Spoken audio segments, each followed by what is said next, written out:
Bagi pemirsa, selain beras, masyarakat Indonesia juga akrab dengan jagung sebagai makanan pokok. Tapi ternyata jagung nggak hanya berfungsi sebagai itu aja loh. Nah makanya episode kali ini saya akan mengupas jagung mulai dari bijinya yang kaya manfaat untuk dikonsumsi sampai limbahnya yang dapat menghasilkan beragam kreasi. Jadi jangan kemana-mana.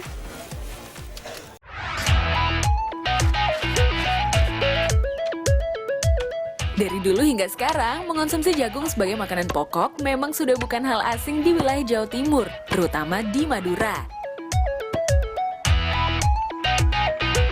Tapi jangan salah pemirsa, tidak hanya masyarakat di Timur Jawa saja loh yang familiar dengan olahan pengganti nasi ini. Penduduk asli Sulawesi hingga Nusa Tenggara Timur juga kerap memanfaatkan jagung sebagai sumber asupan karbohidrat. Tapi jangan sekali-kali tertipu oleh tampilan dan rasanya yang sederhana ya. Karena ada proses panjang di balik sepiring nasi jagung ini. Tak tanggung-tanggung, untuk merendam jagung saja butuh waktu hingga 3 malam agar tekstur yang dihasilkan bisa selunak nasi.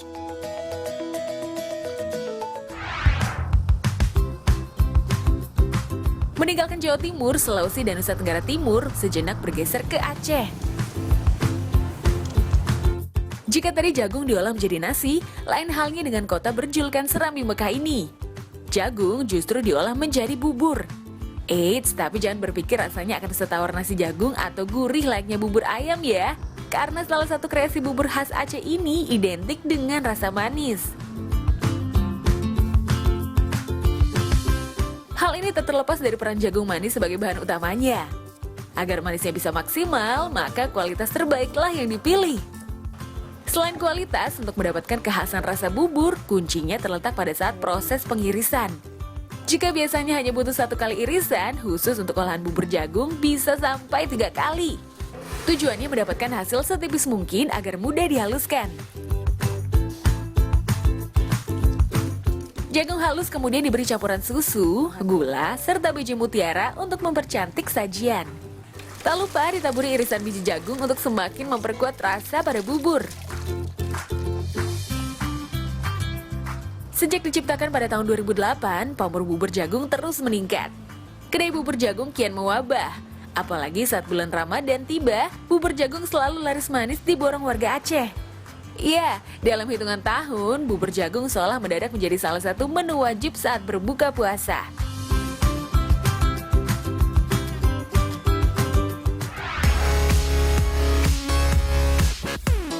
Tak hanya di Aceh, popularitas bubur jagung kian meluas hingga ke wilayah ibu kota dan sekitarnya. Salah satunya yang berlokasi di Jalan Utama Margonda, Depok, Jawa Barat. Di kedai yang berkonsep semi dine-in ini, pengunjung datang silih berganti tanpa henti. Sekalipun menjual aneka rasa bubur seperti bubur sumsum, ketan hitam, kacang hijau, ketan saus durian, serta bubur jali, tetap saja bubur jagunglah yang menjadi idola. Kalau dulu untuk menikmati bubur jagung seperti ini pemirsa, kita kan harus jauh-jauh ke Aceh. Sekarang nggak perlu lagi, karena di sini sudah ada. Dan bahkan nih, jika dulu kan untuk menikmatinya hanya bisa bubur jagung sendirian, sekarang sudah bisa di-mix dengan beberapa bubur varian manis lainnya. Nggak kebayang seperti apa ya rasanya. Langsung dicicip.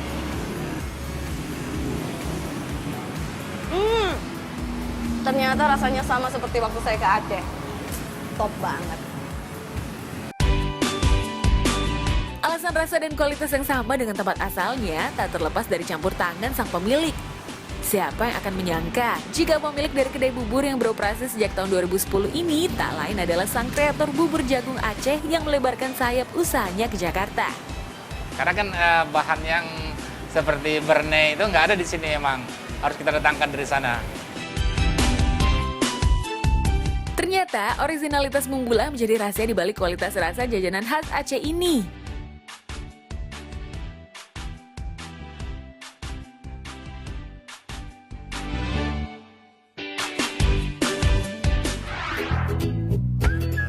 Masih tentang jajanan khas dari jagung.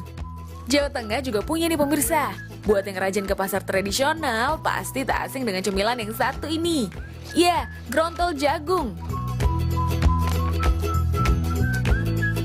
Tak seperti kudapan tradisional Jawa yang umumnya manis, grontol jagung justru kental dengan rasa gurih.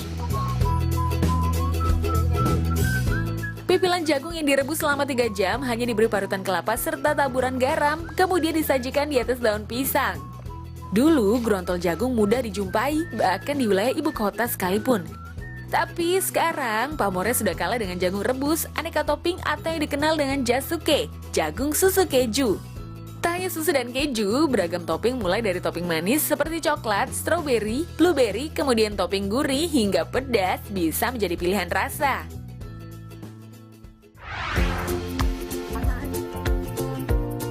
Dari wilayah tengah, kita bergeser ke bagian barat. Kalau dari tadi membahas olahan jagung dalam bentuk rebusan, di tanah Pasundan jagung justru diproses dengan cara berbeda. Biji jagung kering dimasak hingga mengembang. Ya, kalau melihat hasilnya, sudah bisa ditebak pemirsa, pasti akan langsung teringat dengan popcorn. Serupa dengan popcorn, borondong dibalur dengan karamel tradisional yang terbuat dari gula Jawa. Untuk penyajiannya, dari dulu hingga sekarang tak pernah berubah. Borondong saling dilekatkan dan dibentuk menjadi bulat atau kotak.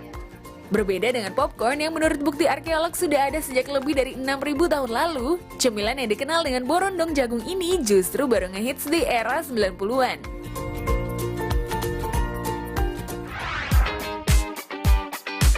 Kalau sudah menyinggung soal popcorn, tak akan bisa jauh-jauh dari bioskop. Ya, itu sekarang. Beda cerita jika menilik kehidupan ratusan tahun lalu. Pada abad ke-16 oleh suku Indian Aztec di Meksiko, popcorn senantiasa disajikan dalam upacara penghormatan para dewa Aztec. Suku Aztec mengibaratkan bentuk popcorn yang bulat dan berwarna putih sebagai hujan es yang diberikan oleh dewa air. Pada akhir abad ke-19, popcorn mulai berinovasi dari segi rasa. Tepatnya pada tahun 1893, muncul ide dalam diri Cracker Jack untuk melapisi popcorn buatannya dengan sirup gula alias karamel. Sejak saat itu, popcorn mulai dikenal luas dan bertransformasi menjadi teman andalan saat menonton film di bioskop.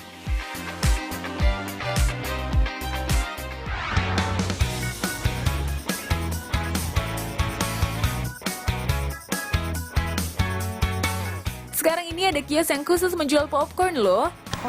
Kira-kira apa keistimewaannya?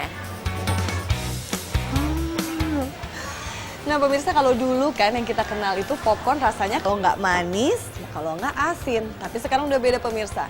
Terbukti di tempat ini nih saya menemukan banyak varian rasa. Nggak tanggung-tanggung hingga belasan loh pemirsa. Lihat nih. Banyak banget. Bingung milihnya nih. Ini dia pemirsa keistimewaan di balik tumpukan popcorn di kios yang sudah beroperasi sejak pertengahan tahun 2012. Bayangkan ada 13 rasa yang dihadirkan dalam tiap kemasannya.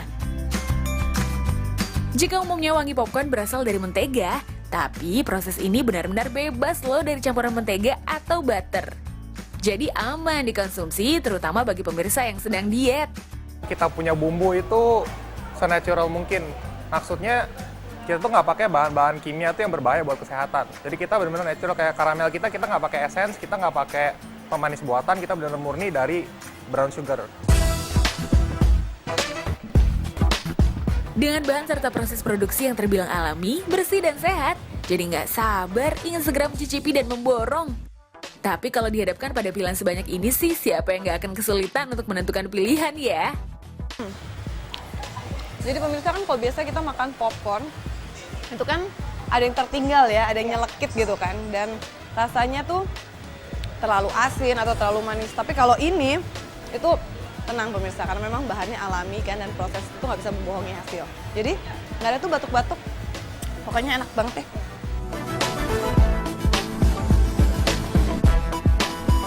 Hal ini tentunya juga tak lepas dari kualitas kemasan. Plastik kedap udara yang dipadu dengan teknologi Ziploc ampuh membuat kesegaran popcorn bertahan hingga 3 bulan.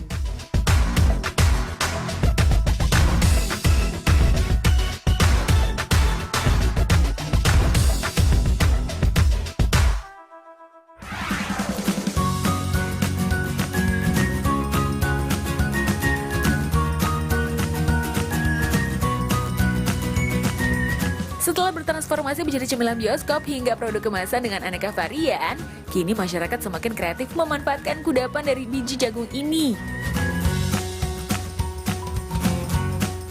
Kafe yang mengusung tema dessert Jepang di wilayah Jakarta Utara ini contohnya. Beragam kreasi yang dipadukan bersama popcorn terbukti sukses menarik perhatian pengunjung. Demi mendapatkan standar rasa popcorn yang diinginkan, nggak tanggung-tanggung loh. Popcorn yang disajikan dibuat langsung oleh chef alias homemade.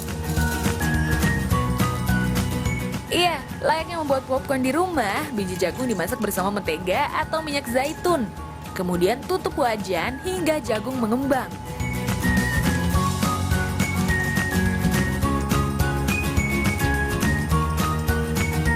Popcorn yang sudah dilapisi karamel siap menjadi topping untuk dessert yang pertama. Es krim yang digunakan adalah soft cream alias es krim bertekstur lembut khas Jepang yang kaya akan kandungan susu, namun rendah lemak dan gula. Kalau biasanya satu cone terdiri dari satu varian, yang ini istimewa pemirsa. Perpaduan rasa sea salt dan Thai tea ditambah taburan popcorn karamel menjadi semakin menggiurkan dengan balutan jaket gulali.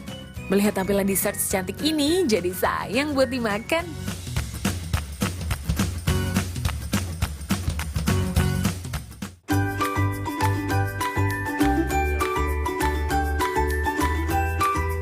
Nah, kalau yang selanjutnya, selain varian rasa soft cream, topping yang dihidangkan pun ikut berbeda. Kolaborasi lapisan es krim matcha dan original dipadukan dengan beragam topping dan saus karamel.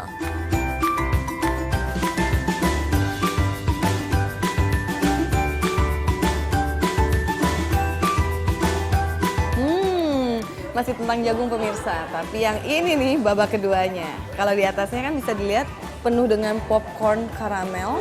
Ternyata di dalamnya ini juga ada taburan sereal jagung. Nggak kebayang rasanya kayak gimana.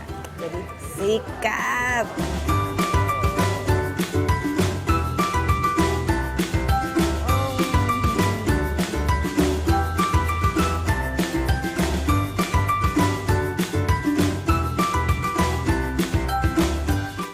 Wah, puas rasanya menikmati hidangan penutup berlimpah popcorn. Eits, tapi bukan berarti pulang dengan tangan kosong ya, karena belum lengkap tanpa mencoba kreasi yang unik ini.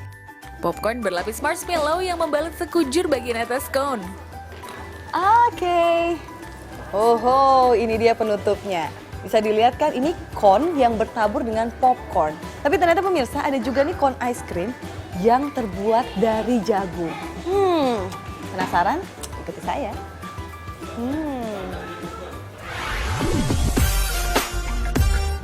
Dari Jepang kita bergerak ke Korea.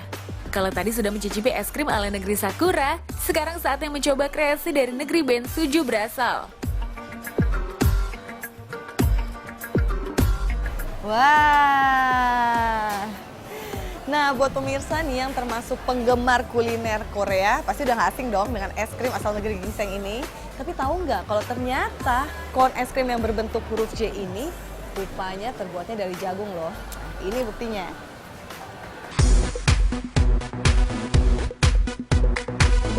Bermodalkan mesin extruder atau mesin khusus untuk produksi makanan ringan, butiran jagung diproses. Selama proses pencetakan harus dikawal supaya bisa berbentuk J dan ukuran cone sesuai standar yang diinginkan.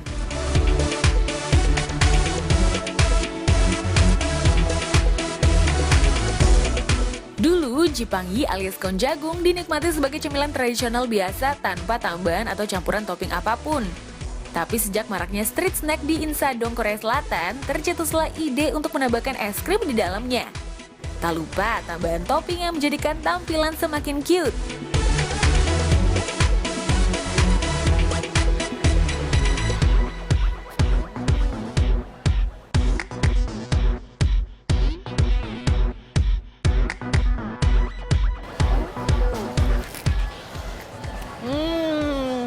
Ternyata memang benar-benar beda pemirsa. Kalau terbuat dari jagung ini, cone es krimnya tuh jadi lebih gurih, beda dengan cone-cone lainnya.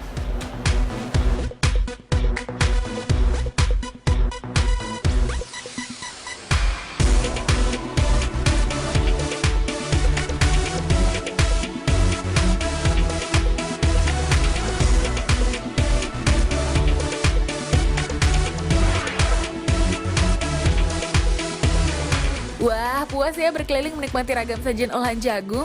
Eits, tapi jangan diganti dulu channelnya. Karena setelah ini saya akan mengajak pemirsa menikmati kreasi artistik dari limbah jagung.